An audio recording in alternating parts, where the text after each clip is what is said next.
अब इस प्रसंग को आप लोग बड़े ध्यान से समझिएगा। इतना प्रश्न है लोगों को इस प्रसंग को लेकर के। यहां पर राम जी ने गलत किया महाराज। राम जी और सीता मैया चित्रकूट में पंचवटी में बैठे हैं। लक्ष्मण जी पुष्प दल लेने गए थे। एकांत में राम जी सीता जी हैं। राम जी ने सीता मैया से कहा, सीते, रावण ने अब तक हम लोगों के प्रति कोई अपराध नहीं किया है,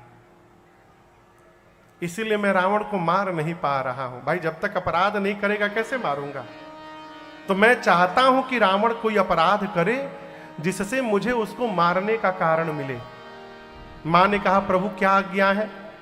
राम जी बोले, तुम पावक महु करहु निवासा, जो लगी करहु निशाचर नासा। राम जी बोले, मैं धरती से जब तक निशाचरों का पूर्ण अंत न कर लूं तब तक सीता जी आप जाकर अग्नि में बैठ जाइए। कहां बैठ जाइए? अग्नि में। अग्नि में।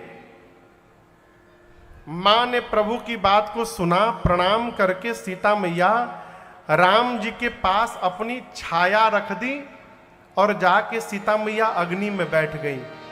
अब राम जी के पास असली सीता जी नहीं है। कौन है? छाया सीता जी है, नकली सीता जी। इसका मतलब रावण सीता मैया का हरण नहीं किया है। रावण मेरी मां की छाया को लेकर लंका गया है।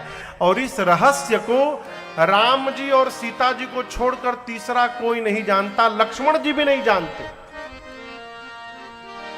और जब भगवान ने रावण को मार दिया, सारे निशाचर समाप्त हो गए। उसके बाद अग्नि परीक्षण भया। अग्नि परीक्षण नहीं भया था।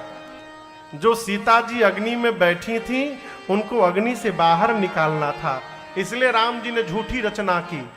फोटो वाली सीता जी अग्नि में जाके जल गई और असली सीता मैया अग्नि से बाहर राम जी के पास चली आई। और इस रहस्य को दूसरा कोई नहीं जान पाया। इसलिए भगवान पर कभी आक्षेप न लगाया जाए।